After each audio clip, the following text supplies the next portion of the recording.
I never imagined I'd see him like this.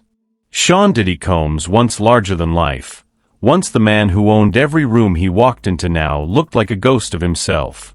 When my friend Ricardo, a prison medic, called me in a panic, I almost didn't believe him. "He's not gonna make it," he had whispered. "This isn't just prison, man. They're killing him. And no one is talking about it." Something in his voice made my stomach sink. This wasn't the kind of call you ignored. The prison felt colder than I expected, the air thick with something I couldn't name. It wasn't just the usual stench of bleach, sweat, and iron. It was fear. The kind that settled deep in your bones. The kind that let you know you were somewhere you didn't belong. As I walked down the gray corridors, I could hear the distant sound of metal doors clanking shut, voices murmuring, boots stomping. It all felt so far away, like a bad dream I couldn't wake up from. Then I saw him.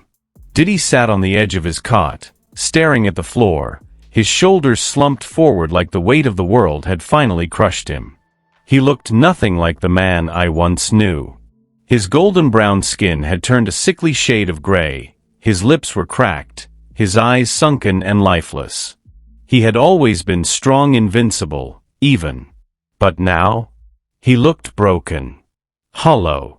As if a part of him had already left this world. I swallowed back the lump in my throat. This couldn't be real. "Diddy," I whispered, my voice barely making it through the thick prison bars.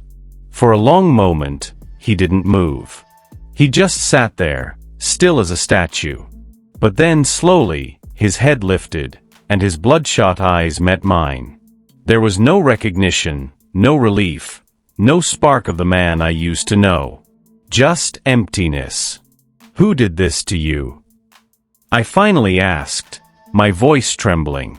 His lips parted, but no sound came out. I leaned in closer, gripping the cold steel bars, willing him to speak. And then finally, he mouthed the words. "They did this." A shiver ran down my spine. Before I could ask more, the sound of heavy boots filled the corridor. A guard stepped forward, his face unreadable, his presence menacing. "Time's up," he said, his voice flat, hollow just like the place itself. I turned back to Diddy, desperate, but that's when I saw it. His arms. Bruises. Dark, violent bruises wrapped around them like shackles. Someone had done this to him. And no one was stopping it. He looked at me one last time, and before the guard pulled me away, I saw him mouth one final thing.